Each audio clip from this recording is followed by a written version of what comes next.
ಆಡು ಮುಟ್ಟದ ಸೊಪ್ಪಿಲ್ಲ ನಿನ್ನ ಮೆಚ್ಚದವರ್ಯಾರಿಲ್ಲ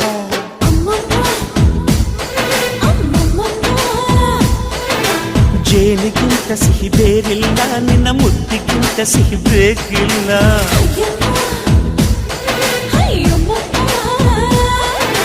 ಕಣ್ಣು ಕುಕ್ಕುವ ಬೆಚ್ಚಿ ಬೀಳುವ ಅಂದವಾದ ಹೆಣ್ಣು ರುಚಿ ರುಚಿಯ ಬಾಯಿ ಚಪ್ಪರಿಸ ಸಿಹಿಯಾದ ಹೆಣ್ಣು ಅಯ್ಯೋ ತಿಂದು ಬೇಗಿದರು ಆಸೆ ತೀರದ ಪಂಚಾಮೃತ ಇವಳು ಅಮ್ಮಮ್ಮಮ್ಮಮ್ಮ ವಯ್ಯಾರಮ್ಮಮ್ಮಮ್ಮ ಅಮ್ಮಮ್ಮಮ್ಮಮ್ಮಮ್ಮ ನೀ ಸಿಂಗಾರಮ್ಮ